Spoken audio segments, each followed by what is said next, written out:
ሰላም ለእናንተ ይሁን። በዓለም ዙሪያ ያላችሁ ወንድሞቼ እና እህቶቼ እንዴት ናችሁ? ሁሉ ሰላም ነው? እግዚአብሔር ይመስገን። እኔ ደህና ነኝ።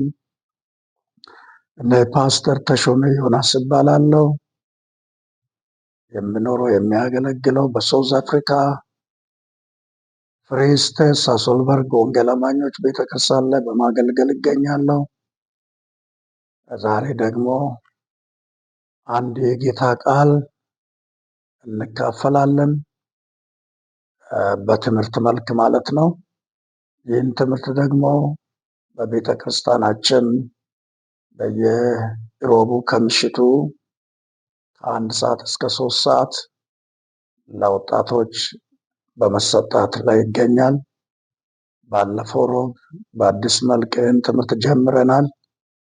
እንዲሁም በስራ ምክንያት ማምጣት ያልቻላችሁ እህቶቼና ወንድሞቼ ይህን ትምህርት ደግሞ በዚህ በዩቱብ ቻናል ላይ እንድትከታተሉ ይዤላችሁ መጥቻለሁ እና ይህንን የጌታን ቃል በጽሞና ተከታተሉ። ይህ ትምህርት በጣም ህይወት የሚለውጥ ህይወታችንን የሚቀርጽ በሚገባ የእግዚአብሔርን ቃል እንድናውቅ የሚያደርግ ስለሆነ ስለዚህ ሁላችሁ በጽሞና እንድትከታተሉ በጌታ ፍቅር እጠይቃችኋለሁ። በየጊዜ ትምህርቱ እስኪያልቅ ድረስ በዚህ በዩቱብ ቻናል ላይ ትምህርቱን የሚለቅ ይሆናል እና በአካል ተገኝታችሁ ሮብ የምትከታተሉ ደግሞ ማምጣት ትችላላችሁ። በሳሶልበርግም እንዲሁም በፍርናኬም ከሳሶልበርግ ዙሪያ ያላችሁ ማምጣት የምትችሉ ሁላችሁ መታችሁ ይህንን ትምህርት ሮብ ከ1 ሰዓት እስከ 3 ሰዓት ቅድም እንዳልኩኝ መታችሁ እንድትካፈሉ እንድትማሩ ይሁን። ያን በጌታ ፍቅር ጋብዣችኋለሁ እንድትመጡ ይሁን። ከዛ በፊት ትምህርቱን ከመጀመራችን በፊት የእግዚአብሔርን ቃል አነባለሁ። ከዛ በኋላ ጸልየን ቀጥታ ወደ ትምህርቱ እንሄዳለን። አጭር ጸሎት ቃሉን ካነበብኩ በኋላ አብረን እንጸልያለን። ዮሐንስ ወንጌል ምዕራፍ 14 ከቁጥር 6 ያለውን ቃል አነብና ለትምህርቱ መነሻ እና አብረን የእግዚአብሔርን ቃል እንካፈላለን እና በጌታ በኢየሱስ ክርስቶስ ስም አነባለሁኝ። ኢየሱስም እኔ መንገድና እውነት ሕይወትም ነኝ፣ በእኔ በቀር ወደ አብ የሚመጣ የለም አለ። እደግመዋለሁ። ኢየሱስም እኔ መንገድና እውነት ሕይወትም ነኝ፣ በእኔ በቀር ወደ አብ የሚመጣ የለም። እንዲህ በሚል ርዕስ ይህን ትምህርት እንማራለን። የድነት መንገድ ወይም ከእግዚአብሔር ጋር የምንገናኝበት መንገድ በሚል ርዕስ የጌታን ቃል አብረን የምንካፈል ይሆናል።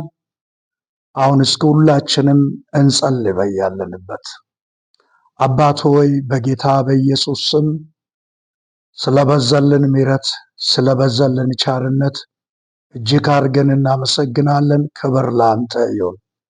በልጅ በክርስቶስ ኢየሱስ አማካይነት ጌታ ሆይ ወደን ሕይወት ሰጥተናል፣ ሰላም ሰጥተናል። ከዘላለም ሞት ጌታው አድነናል። ከዘላለም ፍርድ ጌታው አድነህናል። ልጅን ኢየሱስ ክርስቶስን እስከ ማስጣት ድረስ እኛን ደግሞ ስለወደድከን በክርስቶስ ኢየሱስ ስም ክብር ለአንተ ይሁን።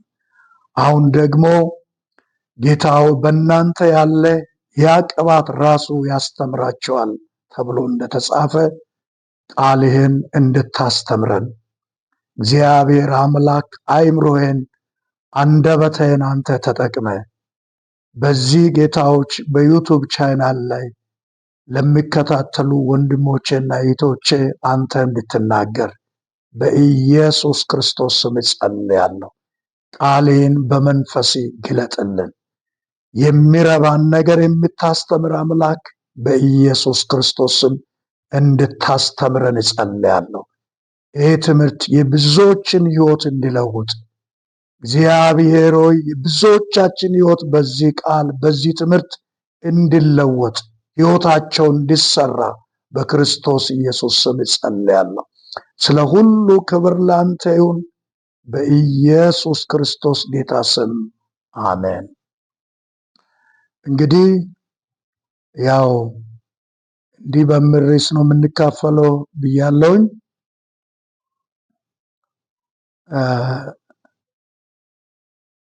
የዳንነት መንገድ ወይም የድነት መንገድ በሚል ርዕስ የእግዚአብሔርን ቃል አብረን እንካፈላለን። ለትምህርቱ መነሻ የሚሆነውን ጥቅስ ከእግዚአብሔር ቃል ከዮሐንስ ወንጌል ምዕራፍ 14 ከቁጥር 6 ጀምሮ ያለውን አንብቤያለሁ። እናንተም በቤታችሁ ባላችሁበት ቦታ እንደምታነቡ ተስፋ አደርጋለሁ። በዚህ ክፍል ላይ የዳንነት መንገድ በሚል ርዕስ ነው ትምህርቱን የምንጀምረው እና የዳንነት መንገድ ወይም ከእግዚአብሔር ጋር የምንገናኝበት መንገድ በጣም ጥርትና ግልጽ በሆነ መንገድ በእግዚአብሔር ቃል ውስጥ የተቀመጠ ነው። ብዙዎቻችሁ ይህንን እውነት ታውቃላችሁ። ሆኖም ግን ዛሬ በዚህ በእግዚአብሔር ቃል ከኔ ጋር የዳንነት መንገድ ምንድን ነው ለምለው ነገር ሁሉንም በዝርዝር እየተማረን ስንገባ ይገባቸዋል። እንዴት ነው የዳንነው? the way of salvation በሚል ርዕስ እና የዳንበት መንገድ እንዴት ነው? እንዴት ነው እግዚአብሔር ያዳነን? እንዴት ነው የዘላለምን ሕይወት የሰጠን? እንዴት ነው ከዘላለም ሞት የታደገን? ብዙ ሰዎች በዓለማችን ላይ ይህን የዳንነት መንገድ ባለማወቅ ምክንያት ያው በተለያየ መንገድ ያው እግዚአብሔር ጋር እንገናኛለን በሚል በጣም ትግል ያደርጋሉ። በራሳቸው ጽድቅ፣ በራሳቸው መንገድ፣ በራሳቸው ጥረት የእግዚአብሔርን መንግስት እናገኛለን፣ የኃጢአት ይቅርታ እናገኛለን፣ የዘላለምን ሕይወት እናገኛለን ብሎ የተለያየ ሃይማኖት የሚከተሉ በዓለማችን ክፍል ያሉ ብዙ ሰዎች አሉ። ግን የእግዚአብሔር ቃል ደግሞ ትክክለኛ የሆነውን የዳንነትን መንገድ ግልጽ በሆነው መልኩ መጽሐፍ ቅዱሳችን ያስተምራል። ይህን እኔም የዳንኩበት እናንተም የዳናችሁበት እንዲሁም ያልዳናችሁ ሰዎች በዚህ በዩቱብ ቻናል ይህን ትምህርት ልትከታተሉ ትችላላችሁ። የተኛ ነው የድህነት መንገድ ወይም ዳንነት የሚያገኝበት መንገድ የተኛ ነው? ከኃጢአት የሚድንበት፣ ከዘላለም ፍርድ የሚድንበት፣ የሚጸድቅበት መንገድ የተኛ ነው ብላችሁ ለምታስቡ ሰዎች እዚህ ጋር የእግዚአብሔር ቃል ግልጽ በሆነ መንገድ የዳንነትን መንገድ ያስተምረናል ማለት ነው። ስለዚህ እግዚአብሔር አስቀድመን ስለ ተፈጥሮ እናያለን። በዘፍጥረት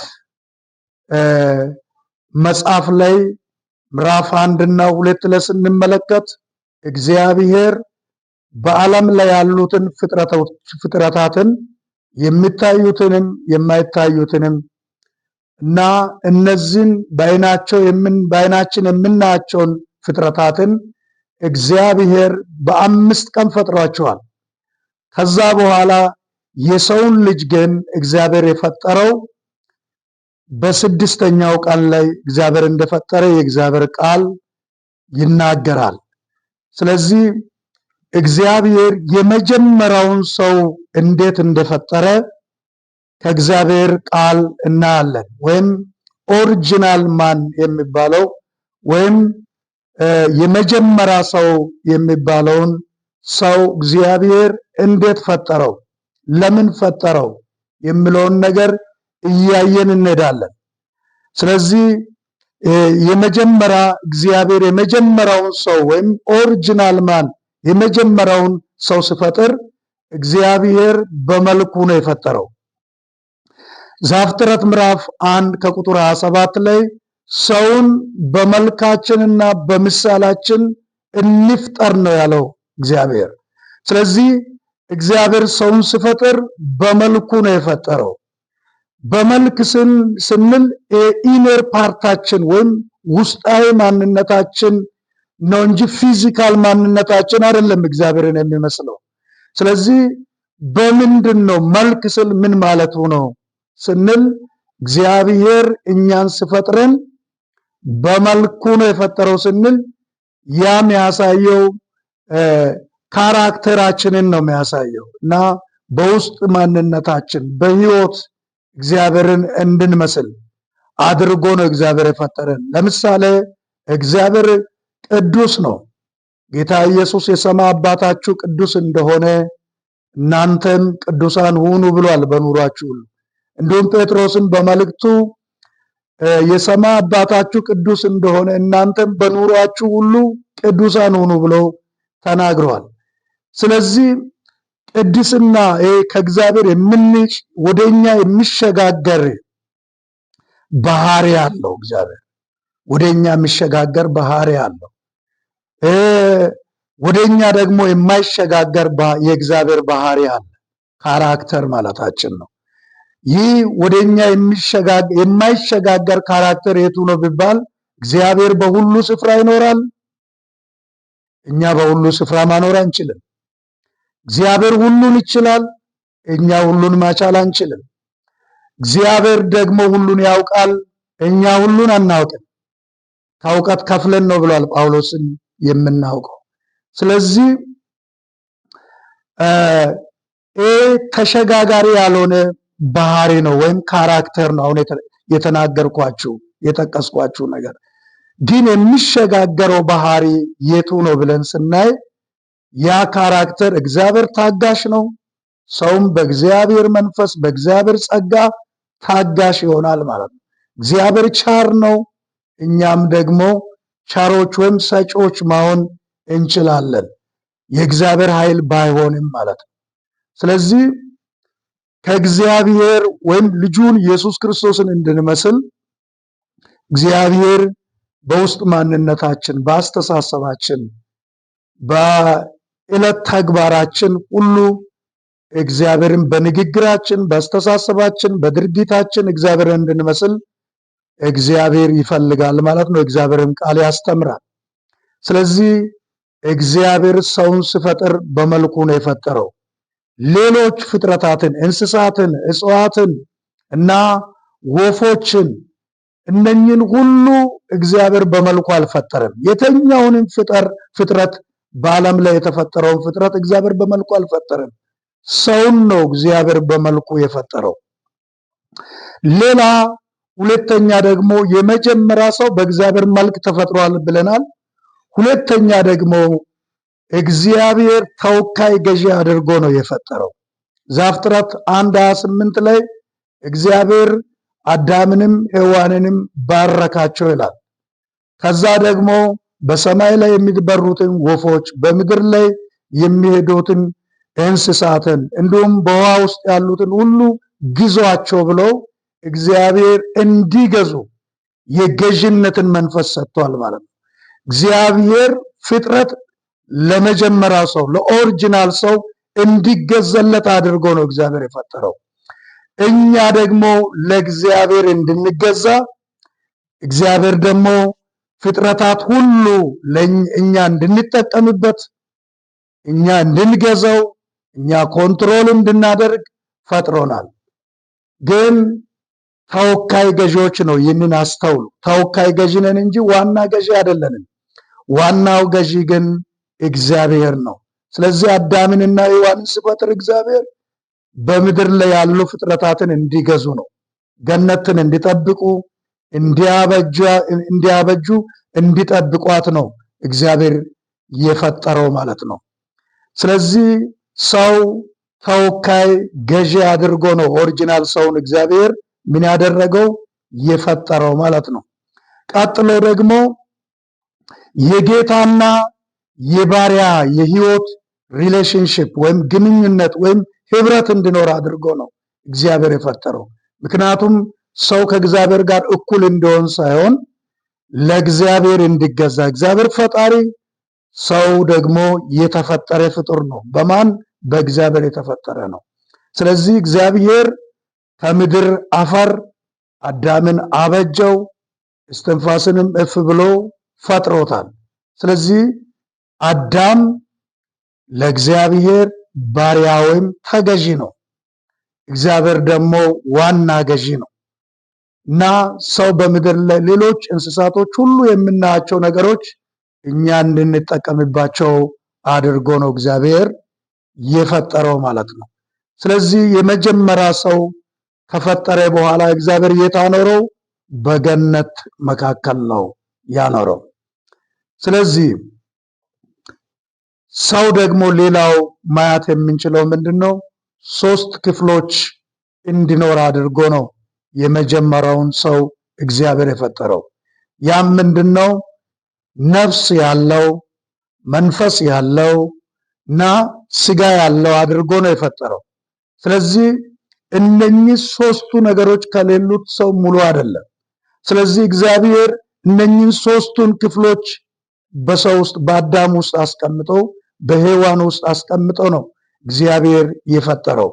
ስለዚህ ነፍስ ውስጥ ምን አለ የሚለውን ነገር ስናይ ነፍስ ውስጥ ፈቃድ አለ፣ ስሜት አለ፣ ዕውቀት አለ፣ ፍቅርም ጥላቻም ነፍስ ውስጥ ነው ያለው። ሌሎች ነገሮችም አሁን በዚህ ሌቭል አላብራራም ሁሉንም።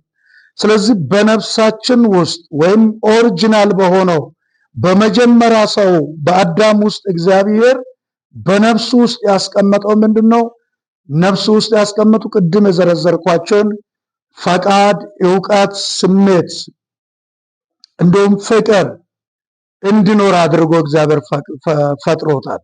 ስለዚህ በነፍስ ውስጥ ፈቃድ አለ ከተባለ ምን ማለታችን ነው? አንድን ነገር ፈቅደን ማድረግ። አሁን እኔ በዚህ በዩቲዩብ ቻናል ሲያስተምር ፈቅጄ ነው እያስተማርኩ ያለሁት። ባልፈቅድ አልመጣም ወይም አላስተምርም። እናንተም የዕለት ተግባራችሁ ዛሬ መንገድ ልሂድ፣ ዛሬ ገባ ልሂድ፣ ዛሬ ቤተክርስቲያን ልሂድ፣ ዛሬ ትምህርት ቤት ልሂድ፣ ዛሬ የሥራ ቦታ ልሂድ ብለን ፈቅደን ነው የምንሄደው። ያ ፈቃድ የት ነው? በነፍሳችን ውስጥ ያለውን ፈቃድ በመጠቀም ነው እና የምንሄደው ማለት ነው። ያ ፈቃድ የት ነው ያለው? በነፍሳችን ውስጥ ነው። እንዲሁም ቀጥሎ ደግሞ ነፍሳችን ውስጥ ሁለተኛው ነገር ደግሞ ስሜት ነው ያለው። ያ ስሜት ምን አይነት ስሜት ነው? የደስታ ስሜት፣ የሐዘን ስሜት እና ነፍሳችን ውስጥ ነው።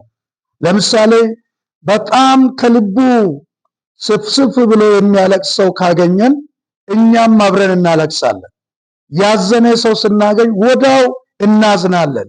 ደግሞም እንዲሁ ደስታ ያለበት ቦታ ላይ ስንገኝ ደግሞ እንደሰታለን። ያ ምንድነው? ነፍሳችን ውስጥ ያለው ስሜት ነው። ሌላ ነፍሳችን ውስጥ የህመም ስሜትም አለ። አሁን አንድ ሰው ቢሞት ብንወጋው፣ ብንሰብረው፣ ብንቆራርጠው ሊሰማው አይችልም። እንዲሁም የፍቅር ስሜትም ሊሰማው አይችልም። አንዴ ሞቷል። ምክንያቱም ነፍሱ ከአካሉ ውስጥ ስለወጣች ያ ሁሉ ሊሰማ አይችልም። ግን በነፍስ ስንሆን እና ነፍሳችን ውስጥ ይሄ ስሜት አለ ማለት ነው። የደስታም ስሜት፣ የህመም ስሜት እንዲሁም ደግሞ የሐዘንም ስሜት ነፍሳችን ውስጥ አለ። ክብር ለኢየሱስ ይሁን እና በመቀጠል ደግሞ ነፍሳችን ውስጥ ሌላ ምን አለ ስንል ዕውቀት አለ። ዕውቀት አለ ነፍሳችን ውስጥ እና ነፍሳችን ውስጥ ዕውቀት ስላለ ያ ዕውቀት ደግሞ በሁለት ከፍለን እናያለን። መንፈሳዊ ዕውቀትና ምድራዊ ዕውቀት፣ የሴኩላር ዕውቀት የምንለው እና መንፈሳዊ ዕውቀት ከእግዚአብሔር ቃል የምናገኝ መንፈሳዊ ዕውቀት ነው። ወደ ህይወት ሁሉ የሚመራን ነው። የሴኩላር ወይም ምድራዊ ዕውቀት የምንለው በጣም ይጠቅመናል በዚህ ምድር ላይ ስንኖር። እንደነ ባዮሎጂ፣ እንደነ ኬሚስትሪ፣ እንደነ ፊዚክስ በተለያየ ዶክተር፣ የጤና ዶክተር ዶክተሬት እንግዲህ በተለያየ ሙያ ሰው ዶክተሬቱን ይሰራል። የጤና ማለት ነው እና ፊዚክስ፣ እነኚህ መካኒክ፣ ቴክኒክ የተለያዩ ትምህርቶች በዚህ ዓለም ላይ አሉ እና እነኛ ትምህርቶች ሁሉ ምድራዊ ናቸው፣ ግን ነፍሳችን ውስጥ ነው እና ያ ዕውቀትን የምናገኘው ነፍስ ያለ ዕውቀት ትሆን ዘንድ መልካም አይደለም ይላል እግዚአብሔር ቃል። ስለዚህ ዕውቀት በዚህ ምድር ላይ ልንጠቀም በዚህ ስንኖር በጣም ይጠቅመናል። ስንማር በተለያየ ትምህርት በተለያየ ፊልድ ትምህርትን ስንማር ህዝቡንም ህብረተሰቡንም እንጠቅማለን፣ እኛም እንጠቀማለን። እንዲሁም ደግሞ መንፈሳዊ ትምህርትም አለ። በቲዮሎጂ እና እንዲሁም ባይብል ስተዲ በተለያየ መልኩ መንፈሳዊ ትምህርቶችንም ከቃለ እግዚአብሔር ልናገኝ እንዲሁም ከመንፈሱም እግዚአብሔር ደግሞ ዕውቀትን ሊሰጠን ይችላል። ያ ዕውቀት ያለው የት ነው? በነፍሳችን ውስጥ ነው ማለት ነው። ስለዚህ ነፍስ ውስጥ ሁሉ አለ። ክብር ለጌታ ይሁን። እግዚአብሔር እንዴት አድርጎ እንደፈጠረን አስቡ። እኔ አንድ ባለፈውም ሲያስተምር በቸርቻችን ያው የተማራችሁ ታውቃላችሁ እና ተጠቅማለሁ። አንድ ሰው እንዲህ አለ። እኔ ሐዋሳ ቴዎሎጂ ትምህርት ቤት ስማር አንድ አስተማራችን እስራኤልን ልንጎበኝ ሄደን አብረን በግሩፕ ነበር የሄድነው። አስጎበኛችንን ጠየቀን። ብዙ ቦታ ካስጎበኘን በኋላ መጽሐፍ ቅዱስ ማርና ወተት የምታፈሰው ምድር ይላልችን ምድር እና ማር የት ነው ያለው እና ወተቱስ የት ነው ብሎ ሲጠይቅ ኦኬ አውል ሾው ዩ ብሎ ወሰደና አሳያቸው። ከዛም በኋላ ይሄው ማሩ አለና የሆነ ማር ያለ ቦታ አሳየን አለ። ቀጥሎ ደግሞ እንዲሁም ወተቱስ ሲባል ከአንድ ላም ወደ ከአንድ በላይ የሆነ ባልዲ የሚታለብ እና የወተት ላሞች ያሉበት ቦታ በማሽን ወደሚታለብበት ሄዶ ይሄው ብሎ አሳየ። ከዛ በኋላ ግን አንድ ነገር ይሄን ነገር ነው በጣም ያስገረመኝ። አስተማሪው ሲጎበኝ የተናገረን ነገር ብሎ ሲናገረን የገረመኝ ነገር ምንድነው? ያ እስራኤላዊ አስጎበኝ እንደዛ ያለ አለ። ምንድነው? እኛ እኮ ማርና ወተት የሚታፈሰው ምድሪቷ ሳይሆን ማርና ወተት የሚያፈሰው እኮ ማይንዳችን ነው ብሎ ተናገረ ይላል። ዛሬ በዓለማችን ክፍል በጣም ሰዎች በእውቀት ተራቆ ብዙ ደረጃ ደርሷል። ማን በሰጣ ማይንድ? እግዚአብሔር በሰጣ ማይንድ፣ እግዚአብሔር በሰጣ አእምሮ። እግዚአብሔር ሲፈጥረን በቃ ዕውቀት ያለው አሁን የተለያዩ ዓለም ክፍሎችን በዚህም ባለንበት በሳውዝ አፍሪካ በተለያየ ቦታ በሚዲያም አይተን ሰዎች የሰሩትን ነገር አይተን እንደነቃለን። እኔ አንድ ነገር ይደንቀኛል። የሰሩትም ነገር ይደንቃል። ሆኖም ግን ያን የምናደንቀውን ነገር የሰሩ አሁን ፕሌን የሰሩ የተለያዩ ስማርት መኪናዎችን የሰሩ የተለያዩ ስማርት ቤቶችን የሰሩ ሰዎችን እናደንቃለን። ቡልዲንጉን እናደንቃለን፣ መኪናውን እናደንቃለን። ግን ይሄን ማይንድ የፈጠረውን እግዚአብሔርን ነው ማድነቅ አለብን። ምክንያቱም እግዚአብሔር ሲፈጥረን በጣም ብዙ ነገሮችን የምንፈጥር አድርጎ የምንሰራ አድርጎ እና የተለያዩ ነገሮች ግኝቶችን የምናመጣ አድርጎ ነው እግዚአብሔር የፈጠረን። ስለዚህ በውድቀት ምክንያት ያው እግዚአብሔር የሰጠንን ማይንድ በሚገባ ባንጠቀምም ማለት ነው። ስለዚህ እና በዓለማችን ላይ ብዙ ግኝቶች አሁን የሰው ልጆች እያገኙ ነው። ያ ምንድነው? እግዚአብሔር የፈጠረው የአእምሮ ነው። ብዙ ነገር ከዚህ ከአእምሮአችን ውስጥ ነው የወጣው። ስለዚህ እግዚአብሔር ሊደነቅና እግዚአብሔር ሊመሰገን እግዚአብሔር ሊከብር ዘንድ ይገባል ማለት ነው። ስለዚህ አይገርማችሁም? በነፍሳችን ውስጥ ይሄ ሁሉ አለ። እኔ ያልኩትም እንዲሁም ያልጠቀስኩት ሁሉ እግዚአብሔር በነፍሳችን ውስጥ እንዲሆን አድርጎ ፈጥሮናል። ክብር ለሱ ይሁን። ስለዚህ አንዳንድ ጭንቀትም የሚመጣው ከነፍሳችን ነው። ዳዊት ሲናገር ነፍሴ ሆይ አታስጨንቅኝ ብሎ ይናገራል። ስለዚህ በነፍሳችን ውስጥ ነፍስ ወላዋይ ናት። ታውቃላችሁ፣ መንፈሳችን በእግዚአብሔር መንፈስ ስነካ እግዚአብሔርን ስናመልክ እልል ትላለች ወደ መንፈስ። ስጋችን ደግሞ የሆነ ነገር ስደለው ወደ ስጋ። ለዚህ ወላዋይ ነው። ስለዚህ ነፍስ በእውቀት ስትሆን ደግሞ ወሳኝ ነው። ስለዚህ ዕውቀት በጣም አስፈላጊ ነው።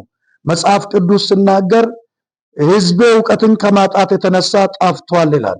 ዛሬ ደግሞ የእግዚአብሔርን ቃል በማንበብ የእግዚአብሔርን ቃል በመማር እንዲሁም ደግሞ የተለያዩ ትምህርቶችን በመውሰድ ነፍሳችንን በዕውቀት ልንሞላ ዘንድ ያስፈልጋል። በሌላ ቦታ ሐዋርያ ጳውሎስ ሲናገር ቃሉ በሙላት ይኑርባችሁ ይላል። ስለዚህ በነፍሳችን ውስጥ ቃሉ በሙላት በአእምሮአችን ውስጥ ቃሉ በሙላት ሊኖረን ዘንድ ያስፈልጋል ማለት ነው። ሌላ አንደኛው በሰው ውስጥ 3 ክፍሎች አሉ ስንል ነፍሱን አይተናል። ቀጥሎ ደግሞ በዚህ በኦሪጂናል ሰው ውስጥ ምን አለ? በመጀመሪያ ሰው እግዚአብሔር ሲፈጥር መጀመሪያ ስላችሁ ያው እኛንም ጭምር ነው። እግዚአብሔር ሲፈጥረን ይህን ኦሪጂናል ሰው የመጀመሪያውን ሰው እግዚአብሔር ሲፈጥር እነኚህ ነገሮች ሁሉ ያሉት አድርጎ ነው የፈጠረው። ሁለተኛ ደግሞ መንፈስ ነው በውስጣችን። እንግዲህ እኛ የመንፈሱ ማደሪያ ነን። ስለዚህ ሰው በእውነትና በመንፈስ ሆኖ እግዚአብሔርን ያመልካል። የእግዚአብሔርን ድምፅ የሚሰማበት እና ከእግዚአብሔር ጋር ኮሚኒኬት የሚያደርገው ሰው በመንፈሳዊ ስፒሪቹዋል ፓርት በሚባለው ነው። ስለዚህ በዚህ በስፒሪቹዋል ማንነታችን ከእግዚአብሔር ጋር የምንገናኝበት ነው። አንድ ነገር ልንገራችሁ። በዓለማችን ላይ ያው ብዙ ፍጥረታት አሉ። መንፈሳዊ ዓለም አለ፣ መንፈሳዊ ፍጥረታት አሉ፣ መላእክት አሉ። እንዲሁም ደግሞ ፊዚካል የሆነ ምድራዊ የሚታዩ የሚዳሰሱ ፍጥረታቶች አሉ። ግን የሰው ልጅ ሁለቱም እንዲኖር ተደርጎ ነው የተፈጠረው። በመንፈሱ መንፈሳዊ ዓለምን ኮሚኒኬት ማድረግ ይችላል። ከመላእክቶች ጋር ተነጋግሯል የእግዚአብሔር ቃል ሲናገር እና ከመላእክት ጋር እንድንነጋገር አድርጎ ነው እግዚአብሔር የፈጠረ። እንዲሁም አዘሰም ታይም ከዚህ ከግዑዙ ዓለም ጋር ከዚህ ከሚታየው ዓለም ጋር ደግሞ ኮሚኒኬት እንድናደርግ አድርጎ ነው። እግዚአብሔር ስሙ ይባረክ። እንዴት ለየት አድርጎ እግዚአብሔር እኛን እንደፈጠረን በጣም ሊታወቅ ይገባል። ስለዚህ ነው ዳዊት ግሩምና ድንቅ አድርጎ ምን አድርጎኛል? ፈጥሮኛል፣ እግዚአብሔርን አመሰግናለሁ አለ። ስለዚህ እኛ ግሩምና ድንቅ ተደርገን ነው የተፈጠርነው። ሰው ስፔሻል ፍጥረት ነው። ምክንያቱም በመልኩ ፈጥሯል። ሲፈጥርም በመንፈሳዊ ማንነቱ መንፈሳዊ ዓለምን ኮሚኒኬት ያደርጋል። እንዲሁም በፊዚካል ማንነቱ ፊዚካል ዓለም ኮሚኒኬት የሚያደርግ አድርጎ እግዚአብሔር ከእንስሳት በተለየ ሁኔታ እኛን ፈጥሮናል። ክብር ለእግዚአብሔር ይሁን። እንዲሁም ሶስተኛና የመጨረሻ ክፍሉን ስናይ አካል ያለው አድርጎ ነው እግዚአብሔር የፈጠረው። ስለዚህ ምንድነው አካላችን? ያው ባዮሎጂ ላይ እንደተማርነው ሳይንስም ያስተምራል። 5 አገልግሎቶችን ይሰጣል ይሄ አካል ክፍላችን፣ ይሄ ቦዲያችን እና ይሄ አካል እጃችን ልንዳስስ ወይም አንዳንድ ነገሮችን እንድንሰራ አድርጎ እግዚአብሔር ፈጥሯል። እንዲሁም በአይናችን እንድናይ አድርጎ ፈጥሯል።